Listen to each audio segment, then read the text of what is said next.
The Files app on iPadOS 26 has had quite a few nice new features this year, and one of them is the ability to better organise and manage your folders. So at the moment I've got quite a few folders here and they all look exactly the same. It's really hard to actually find what I'm looking for sometimes. Well, now we can customise how our folders look to make them easier to recognise. So all I'm going to do is long press on any folder I want and then scroll all the way down that menu until I can find Customise Folder and Tags. This will open up a brand new screen, and straight away you'll notice we can pick any symbol to set as our kind of folder artwork. These symbols are quite good, they can represent lots of different things and make it easier to find, but they're all the same colour as the folder, which I guess reduces their appearance slightly. However, we can also add any emoji we like to our folders by clicking on emoji at the bottom here. Then I can simply search for whatever I like, so for this one it makes sense to find the flag of Denmark, and I can then choose that emoji and it becomes the artwork for the folder. Let's do that again on a new folder. So again, I'm going to long press, and I'm going to go down to the bottom where it says Customise Folder and Tags. Then I'm going back to emoji, and this time I'll look for the Finland flag. But there's actually something else we can change as well if you really want to make your folders stand out, and that is the colour of the folder itself.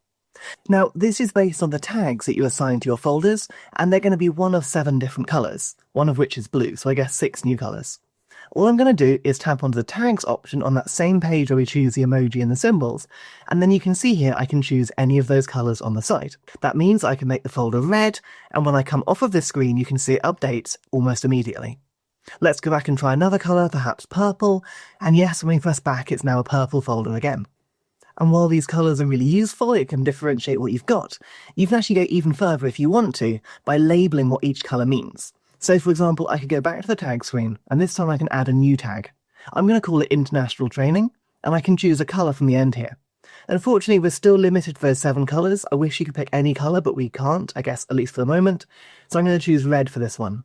And then when I go into the tag options, I can just choose the regular red, or I can choose International Training if I want to. And that won't look much different at first. When we come to group our folders by the tag, it will then group it by those labels we've just given it. And there's one last trick while you're here. If I press select on the top menu bar, I can then select multiple folders and I can customize the color of them all in one go by setting the tag.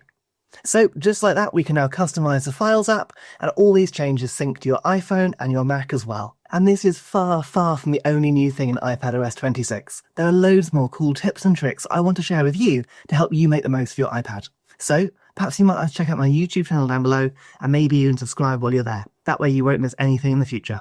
Right, I'll see you next time.